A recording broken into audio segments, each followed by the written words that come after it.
اعوذ باللہ من الشیطان الرجیم، بسم اللہ الرحمن الرحیم۔ میرا نام امان ہے۔ امان گرافک یوٹیوب چینل کے ساتھ حاضر ہوں۔ پروگرام ایک دن امان کے سنگ۔ آج کے ہمارے مہمان ہیں، آپ شاعر بھی ہیں، کالم نگار بھی ہیں، میانی سے آپ کا تعلق ہے، سماجی شخصیت ہیں، ملک خادم حسین انجم۔ ٹھیک ہے جی، آج میں ان کے ساتھ موجود ہوں تو آپ کی زندگی کے حوالے سے گفتگو کریں گے۔ اس کے علاوہ آپ ہمیں کچھ شاعری بھی سنائیں گے۔ اعوذ باللہ من الشیطان الرجیم، بسم اللہ الرحمن الرحیم، اللہم صلی علی محمد وعلی آل محمد وبارک وسلم۔ میرا نام ملک خادم حسین انجم ہے اور میرا تعلق میانی گاؤں سے ہے۔ میں نے زیادہ عرصہ گاؤں سے باہر ہی گزارا۔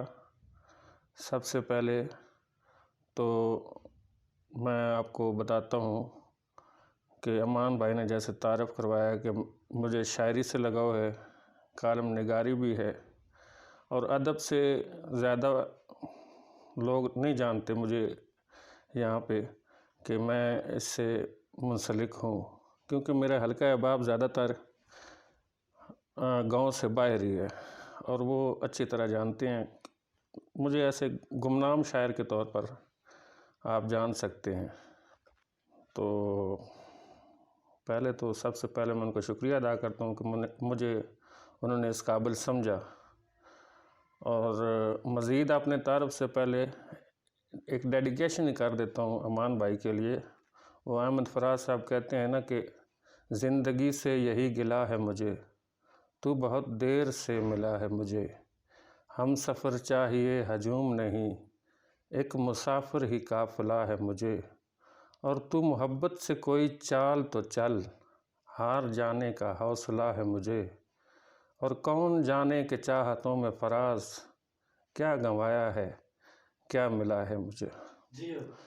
تو جیسا کہ میں شروع میں بتا رہا تھا کہ میرا تعلق میانی گاؤں علاقہ ونہار سے ہے، اور میں نے اپنی ابتدائی تعلیم 5ویں تک گورنمنٹ پرائمری سکول میانی سے حاصل کی، اور پیر سید عبدالغفور شاہ صاحب کی زیر نگرانی اور ماسٹر اشرف صاحب، وہ میرے بہت ہی پیارے ٹیچر تھے، ان سے تعلیم حاصل کی۔ اور اس کے بعد میٹرک تک میں نے جامرہ شریف میں تعلیم حاصل کی۔ میٹرک میں نے تقریباً ٹاپ کیا تھا، اور ہماری خوش قسمتی یہ ہے کہ میرے مرحوم بھائی ماسٹر نصیر احمد اور میرا نام آج بھی وہاں پر دفتر میں نمایاں ہے۔ میری تاریخ پیدائش 15 مارچ 1977 ہے، اور میرے والد صاحب کا نام سکندر خان ہے، اور وہ کاروبار سے منسلک رہے اور کافی سارے کاروبار انہوں نے کیے، اور ساہیوال میں بھی ان کا زراعت سے منسلک تھے وہ۔ اور اس کے علاوہ میرے سب سے بڑے بھائی ملک صفتر زمان، جو کہ آج کل زرعی ادویات کی ایک دکان پہ اور ساتھ میں زراعت سے منسلک ہیں، اور ان سے جو چھوٹے بھائی تھے ماسٹر نصیر احمد، وہ میرے 6 سے 10ویں تک استاد بھی تھے، اور میرے بہت ہی محسن بھائی بھی تھے جو کہ اب اس دنیا میں نہیں رہے۔ تو اور تیسرے نمبر پہ میں خود ہوں۔ ہم 3 بھائی ہیں، اور میرے ماشاءاللہ ایک بیٹا ملک جواد سکندر ہے، اور ایک بیٹی ہے جو کہ تعلیم حاصل کر رہے ہیں۔ اللہ ان کے لیے تعلیم میں آسانیاں پیدا کرے اور وہ اپنے مقاصد میں کامیاب ہوں۔ اور بھائی نصیر کے جو 4 بیٹے، جن میں عدیل سکندر، ذیشان سرور جو کہ حال میں دبئی میں کام کر رہے ہیں، اور ان سے چھوٹے دانیال صفتر ہیں، اور سب سے چھوٹے زہیب نصیر ہیں، وہ بھی اب بھائی کے جانے کے بعد میرے لیے بیٹوں کی جگہ پر ہی ہیں۔ اور میرا زیادہ ٹائم اب ان کے ساتھ ہی گزرتا ہے۔ تو باقی تعلیم کے بارے میں نے بتایا تھا کہ انٹرمیڈیٹ یعنی کہ سی کام ڈی کام میں نے government commercial training institute Chakwal میں سے کیا اور وہاں پہ بھی اعلیٰ پوزیشن حاصل کی تھی، اور وہاں پہ میرے سب سے جو عزیز ٹیچر سخاوت حسین آزاد صاحب تھے، جن سے ٹیچر کا رشتے سے ہٹ کر ایک دوستانہ ماحول بھی تھا، اور آج بھی جب بھی کبھی کسی مرحلے پہ مجھے کوئی مشکل یا دقت پیش آتی ہے تو میں ان کی خدمات سے استفادہ حاصل کرتا ہوں۔ اس کے بعد میں نے ہیلے کالج پنجاب یونیورسٹی لاہور میں داخلہ لیا اور وہاں سے میں نے بی کام کیا۔ بی کام کرنے کے بعد بی کام کے دوران ہی والد صاحب کی ڈیتھ ہوئی تھی جب میں 4th ایئر کے پیپر دے رہا تھا۔ دوران پیپر جب میرا لاسٹ پیپر 21 سپتمبر کو تھا تو ابو کی ڈیتھ 20 سپتمبر کو ہوئی، اور بدقسمتی سمجھیں یا رحم دلی سمجھیں کہ والد صاحب کے ایک ہی الفاظ تھے آخر میں کہ خادم کو اطلاع نہ دی جائے تاکہ اس کا جو آخری پیپر ہے وہ ڈسٹرب نہ ہو، اور مجھے ان کا جنازہ پڑھنا نصیب نہیں ہوا۔ وہ ایک زندگی کا ایک دکھ ہے جو سٹل ابھی تک میرے ساتھ چل رہا ہے، کیونکہ پاکستان میں ہوتے ہوئے اس طرح کا واقعہ ہو جانا اور اس میں نہ آ سکنا، وہ وصیت کو مرہون منت رکھا گیا، تو اس وجہ سے یہ ایک المیہ جو سٹل میرے ساتھ چل رہا ہے۔ اس کے بعد کچھ زیادہ دلچسپی آگے پڑھنے کی نہیں رہی، کیونکہ یہ ایک شاکنگ مومنٹ تھا جو میرے ساتھ گزرا۔ تو اس کے بعد پیسٹیسائیڈ کمپنی میں ایز اے اکاؤنٹنٹ ساہیوال میں نے جاب کی، پھر انٹرنل آڈیٹر کے طور پر میں لاہور میں ایچ کریم بخش ڈپارٹمنٹل سٹور میں بھی رہا۔ دبئی میں بھی میرا جانے کا اتفاق ہوا ایز اے اکاؤنٹنٹ جنرل، اور اس کے بعد میں 6 سال تقریباً پیر اینڈ کو، جو پیر وقار حسین شاہ صاحب کی کمپنی ہے، اس سے منسلک رہا، جن کی یہ کمپنی سب کنٹریکٹر کے طور پر سیمنٹ فیکٹریز میں بھی کام کرتی ہے، اور علاوہ ازیں 3 اضلاع ضلع جہلم، ضلع چکوال اور ضلع خوشاب رائلٹی ٹیکس کے ان کے ٹھیکہ جات تھے، جن کی ایڈمنسٹریشن انہوں نے مجھے سونپی، اور وہ میں نے ان کے ساتھ کافی اچھا وقت گزارا اور بہت کچھ ان سے سیکھا۔ کچھ عرصہ مجھے داؤد خیل میں بھی کام کرنے کا اتفاق ہوا، جو کہ ہمارے حالیہ ایم پی اے صاحب ہیں تنویر اسلم صاحب، وہاں پر ان کی کمپنی تھی۔ تو بعد ازاں میں النواب ٹریڈ ٹیسٹ سینٹر سے منسلک ہو گیا، جو کہ میرے ایک دوست چودھری عبدالغفور نواب کی ہے۔ تو سٹل ابھی بھی جو خدمات کبھی لینی دینی پڑے تو ابھی بھی انہیں سے منسلک ہوں۔ درمیان میں مجھے اتفاق ہوا تھا قطر جانے کا۔ قطر میں پی ایم وی آفیسر رہا، پلانٹ مشینری اینڈ وہیکل کا، اور قطر سے مجھے 15 دن کے لیے آنا پڑا، کیونکہ بھائی جان کا ارادہ تھا عمرے پہ جانے کا۔ تو وہ 15 دن کے لیے جب میں آیا تھا تو بھائی جان عمرے سے واپسی پر شدید علیل ہو گئے تھے، کیونکہ ان کا گردوں کا کوئی پرابلم بن گیا تھا، شوگر بھی تھی۔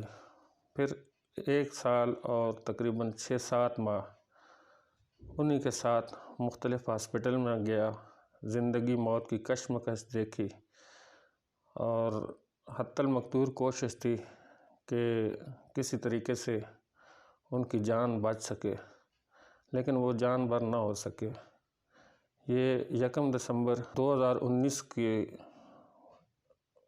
صبح وہ اللہ کو پیارے ہو گئے، اور 1 دسمبر 2019 کو ان کی سالگرہ بھی تھی، یعنی کہ ان کی پیدائش اور وفات ایک ہی دن میں ہوئی۔ وہ دسمبر گزرا، بہت شاکنگ دسمبر تھا، بڑا تکلیف دہ تھا۔ کافی کوشش تھی کافی دوستوں کی کنٹریبیوشن تھی ان کو بچانے کے لیے، لیکن سب کچھ بے سود رہا، کیونکہ جو اللہ کو منظور ہوتا ہے ہوتا وہی ہے۔ اسی طرح چلتے چلتے یہ 2020 آ گیا۔ 2020 ویسے بھی سب دوست جانتے ہیں کہ کچھ اچھا سال نہیں گزرا، کیونکہ اس میں کووڈ-19، کرونا اور کئی طرح کی امراض آئے اور گھروں کے گھر جو ہے وہ اللہ کو پیارے ہو گئے۔ اللہ رحم فرمائے اور اللہ ہمیں ہر مصیبت اور مشکل سے پناہ دے، ہر وقت دعا ہے۔ اور اسی میں 2019 کے دسمبر کا دکھ میں نے شیئر کیا۔ 2020 کے دسمبر کا دکھ یہ ہے کہ میری دعاؤں کا سلسلہ، میری ماں جو کہ ہمیشہ کے لیے مجھے چھوڑ کر چلی گئی، اور ان کے جانے کے بعد میں ادھورا تو خیر پہلے ہی کافی تھا، اب ایک ساتھ تھا، ایک خوشی تھی، ایک مان تھا، وہ بھی چلا گیا۔ تو جنگ فورم لاہور میں جب یونیورسٹی دور میں ہوتا تھا تو ایک دفعہ ایک مشاعرہ تھا، وہاں پر میں نے اس مشاعرے میں کنٹریبیوٹ کیا۔ وہاں پہ قتیل شفائی صاحب بھی تھے، امجد اسلام امجد صاحب بھی تھے، شہزاد احمد بھی تھے، اور کافی بڑے بڑے شعراء تھے۔ تو وہاں پہ مجھے پہلی دفعہ جانے کا اتفاق ہوا۔ وہاں پہ میں نے ماں کے اوپر ایک چھوٹی سی نظم لکھی تھی، اور اس نظم پہ مجھے امجد اسلام امجد نے اس دور میں 500 روپیہ انعام دیا تھا، جو کہ ابھی تک مجھے یاد ہے اور اس سے مجھے بڑا حوصلہ پڑا تھا۔ وہ ایک ناگفتہ دعا تھی جو ماں کے بارے میں نے کہی تھی کہ کوئی ماں جب یہ کہتی ہے خدایا میرے بچوں کو قیامت تک سلامت رکھ، تو بچے مسکراتے ہیں، قیامت تک سلامت کس کو رہنا ہے، مگر ماں کی دعاؤں میں عجب تاثیر ہوتی ہے، سبھی بچے قیامت کی گھڑی تک ہی تو جیتے ہیں کہ وہ جس وقت مرتے ہیں وہی ماں کے لیے روز قیامت ہے۔ خدا بندہ اے میری ماں کی دعاؤں کو تقبل بخشنے والے، میرے گھر میں کسی ایسی قیامت سے ذرا پہلے، خدا بندہ خدا بندہ۔ اب جو لوگ شاعری سے منسلک ہیں یا ادب سے منسلک ہیں وہ یہ جانتے ہیں کہ میں نے اس نظم کو ادھورا کیوں چھوڑ دیا۔ جو سمجھ گئے ہیں وہ تو سمجھ گئے ہوں گے، جو نہیں سمجھے ان کو یہ سمجھانا چاہتا ہوں کہ خدا بندہ کیا کہ چھوڑنے کا مقصد یہ تھا کہ اے اللہ وہ قیامت جس نے آنا ہے اس کا نزول ہو جائے اور میری ماں کو دو قیامت کا سامنا نہ کرنا پڑے۔ خیر یہ تو شاعری کی حد تک بات ہے، میں تو ابھی زندہ ہوں لیکن وہ میرا ساتھ چھوڑ گئی ہیں۔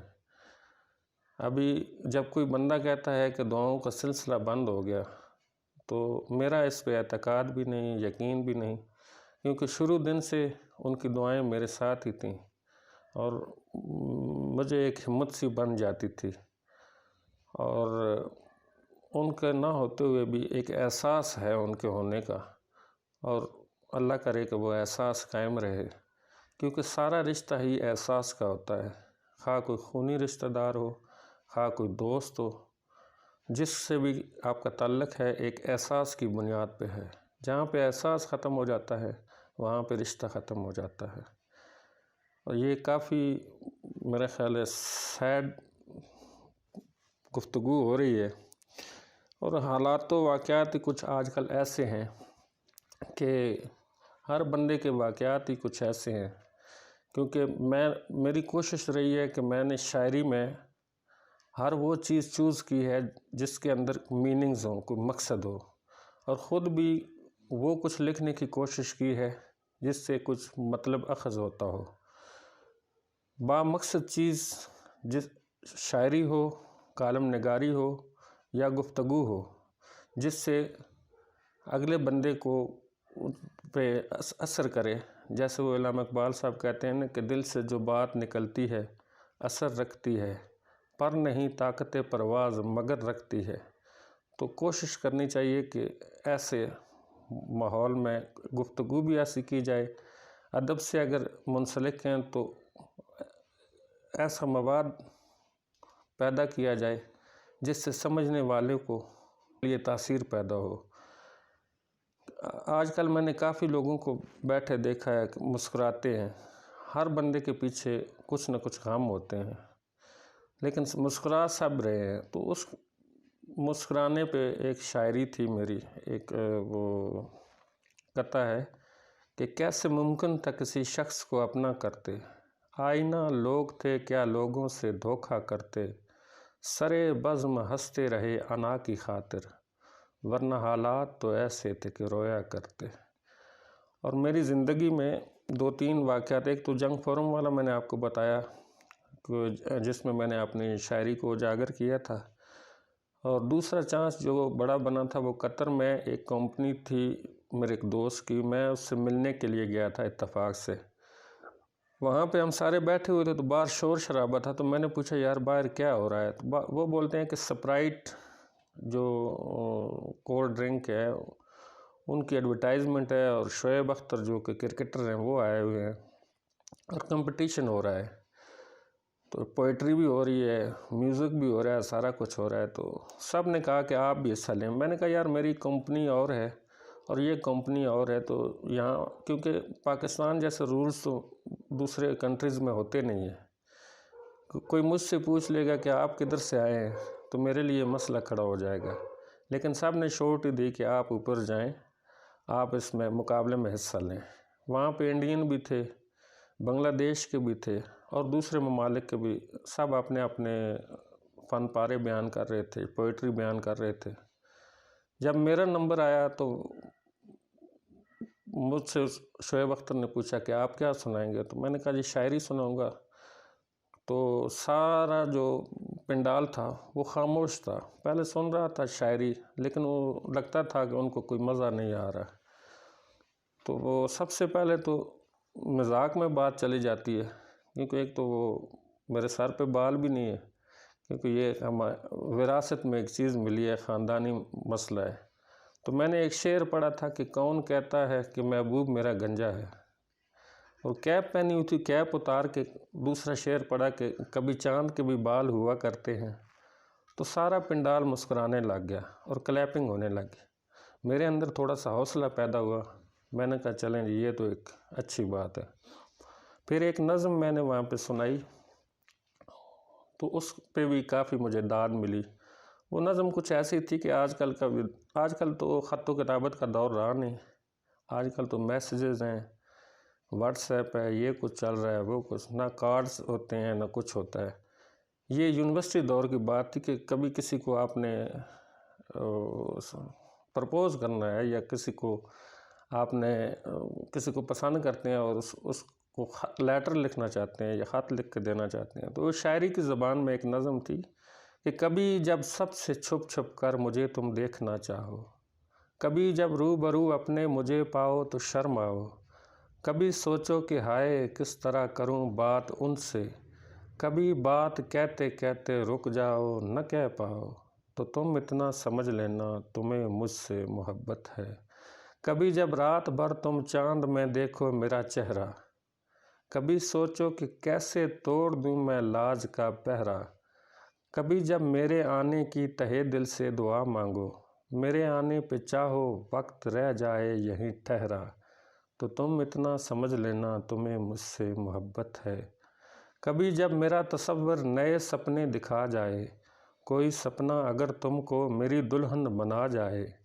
اگر سکھیاں کبھی پوچھیں تیرا محبوب کیسا ہو، تمہارے ذہن میں چپکے سے میرا نام آ جائے، تو تم اتنا سمجھ لینا تمہیں مجھ سے محبت ہے، جو تم نظریں اٹھاؤ میں نظاروں میں بکھر جاؤں، تمہیں جب نیند آ جائے میں نیندوں میں اتر جاؤں، میری یادیں جب تم سے اس قدر مانوس ہو جائیں، تمہارا سایہ بن جاؤں، جدھر جاؤ ادھر جاؤں۔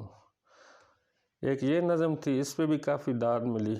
اور آج کل ایک حلقہ احباب تو میرا امان بھائی کو بھی پتہ ہے کہ زیادہ اب شاعروں کے نام ہی لوں گا کیونکہ جنہوں نے بھی میرا انٹرویو سننا ہے ان کے نام لینا شروع کروں تو گنتی میں نہیں آئیں گے، اور ان میں سے زیادہ جو ہے ادب سے منسلک ہیں۔ ان کے ساتھ بیٹھنا، ان کے ساتھ شاعری کرنا، ان کے ساتھ مذاکرات کرنا، گفتگو کرنا، وہ ایک پرانے دور والا ماحول سٹل ابھی چلتا ہے۔ یہاں پر تو تقریباً ختم ہو گیا ہے، لیکن جو منسلک ہو گئے ہیں ادب سے تو ان کے اندر یہ کمی ہمیشہ رہتی ہے۔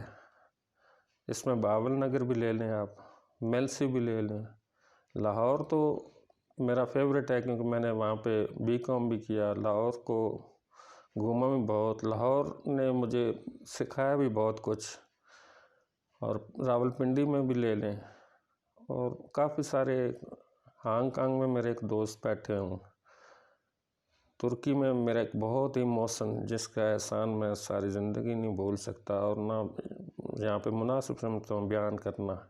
درد سے متعلق ایک بات تھی کہ زندگی موت بن گئی ہو تو جان سے ہم گزر گئے ہوتے، اتنے عشرت زدہ ہیں ہم کہ اگر غم نہ ہوتا تو مر گئے ہوتے۔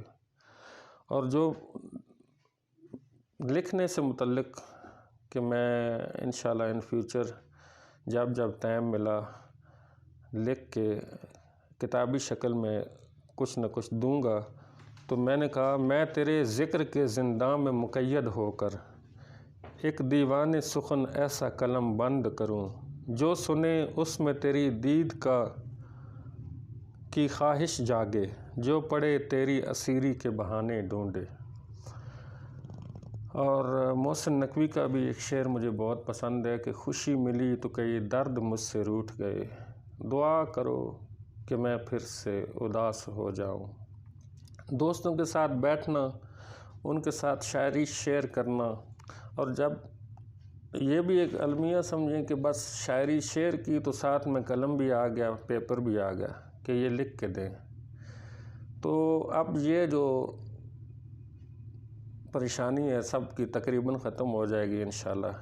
تھوڑا وقت درکار ہوتا ہے کیونکہ یہ اتنا آسان کام نہیں ہے، تو میں انشاءاللہ تعالی کوشش کروں گا۔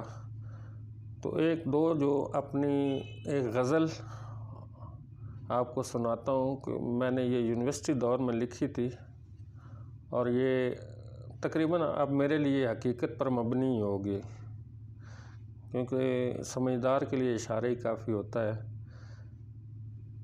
وہ نظم کچھ اس طرح تھی کہ غم و صدمات کا ایک تلخ سفر چھوڑ گیا ہے، ہاں مگر اپنی محبت کا اثر چھوڑ گیا ہے۔ آیا نہ میری زیست میں پہلے سا ٹھہراؤ، جب سے وہ میرا جان جگر چھوڑ گیا ہے۔ وہ وصل کی گھڑیاں، وہ ملاقات، وہ یادیں، جینے کے لیے زاد سفر چھوڑ گیا ہے۔ یہ سچ ہے کہ جیتے ہیں تیرے بنا بھی انجم، کٹتی ہے نہیں ہوتی بسر چھوڑ گیا ہے۔ اور ایک چیز جو نایاب ہوئی پڑی ہے وفا، اس سے متعلق ایک نظم تھی۔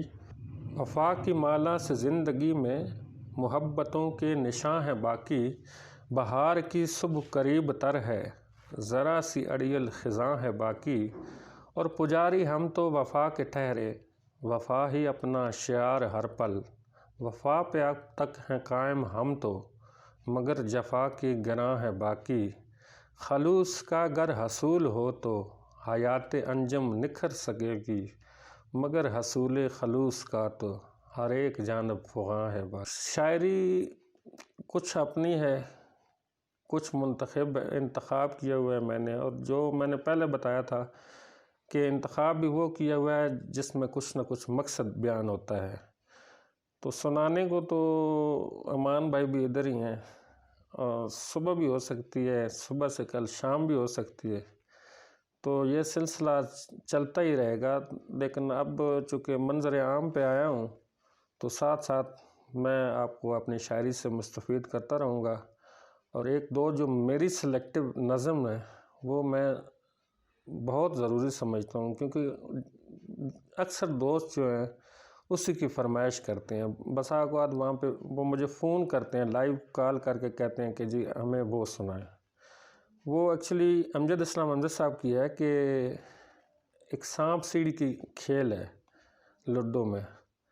تو اس میں ہے کہ یہ جو سانپ سیڑھی کا کھیل ہے، ابھی ہم تھے دونوں ہم نوا، وہ بھی ایک پہ میں بھی ایک پہ، اسے سیڑھی ملی وہ چڑھ گیا، مجھے راستے میں ڈس لیا میرے بخت کے کسی سانپ نے. بڑی دور سے پڑا لوٹنا کھا کے زخم اپنے نصیب کا، وہ 99 پہ پہنچ گیا، میں 10 کے پھیر میں گر گیا. اسے ایک چاہیے تھا جیت کو، جو نہیں ملا سو نہیں ملا، میں بڑا تو بڑھتا چلا گیا، بس ایک چوکے کی مات تھی، اسے جیتنا میری جیت تھی، اسے ہارنا میری مات تھی.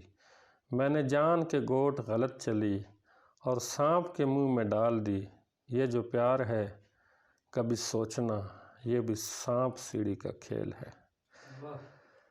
اور اس کے ساتھ ہی کچھ اندر کا غبار ہے، وہ بھی بیان کر دوں تو اچھا ہے کہ رات مرنے کی تمنا میں گزر جاتی ہے، موت بھی جا کے شب غم کہیں مر جاتی ہے.